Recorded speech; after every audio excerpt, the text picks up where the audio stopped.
Dan Jokowi angkat bicara terkait pengunduran diri pimpinan Otorita IKN. Jokowi mengungkap Bambang mundur dari jabatannya Kepala Otorita IKN karena diberikan tugas baru. Sementara itu, meski pemimpin Otorita mundur, Menko Marves Luhut Binsar Panjaitan memastikan pembangunan IKN tetap berlangsung tanpa kendala.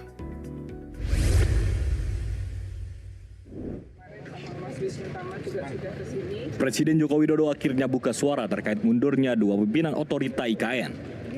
Ditemui di depan lokasi pembangunan Istana Negara IKN Kalimantan Timur Rabu pagi, Jokowi menyatakan alasan pengunduran diri Bambang Susantono dan Doni Rahajo sebagai kepala dan wakil kepala otoritas IKN karena urusan pribadi.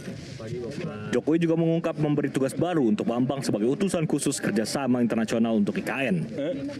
Ditanyakan ke Pak Bambang dan Pak Doni karena alasannya alasan pribadi. Dan nanti untuk Pak Bambang Susantono juga akan kita berikan penugasan baru sebagai utusan khusus untuk kerjasama internasional dalam rangka pembangunan, mempercepat pembangunan IKN. Karena memang pengalaman beliau di internasional harus kita manfaatkan sebesar-besarnya untuk kebaikan negara kita. Pak, nggak khawatir nanti ada dampak ke investor asing atau ini? Nggak. Ini hanya... Nggak ada masalah ya, Pak? Nggak. Sementara itu, dalam rapat bersama DPR RI, Menteri Koordinator Bidang Kemaritiman dan Investasi Luhut Binsar Panjaitan memastikan pembangunan IKN tetap berjalan dengan baik meski ditinggal dua pimpinannya. Luhut memastikan tidak ada masalah dalam progres IKN.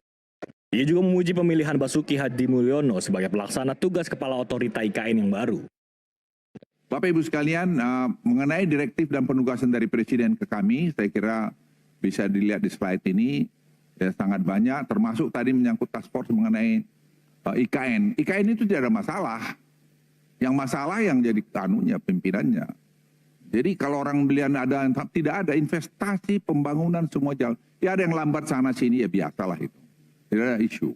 Dan memang banyak masalah yang lalu yang kita tuntaskan sekarang ini. Dan overall menurut saya tidak ada isu mengenai ibu kota. Apalagi sekarang pelaksana tugasnya Pak Menteri PUPR, beliau sangat cepat. Kami membantu, Setok dengan tim membantu tadi pembebasan tanah yang 2.000 hektar lebih kurang bermasalah. Tapi saya kira dengan Bank Tanah juga kita juga kerjasamakan dan saya melihat ya overall itu akan bisa terselesaikan. Karena semua saya lihat kerja secara terpadu. Luhut juga menambahkan tidak akan ada pengunduran target pembangunan di ibu kota Nusantara, meski kepala dan wakil kepala otorita IKN mengundurkan diri dari jabatannya. Tim Liputan NTV melaporkan.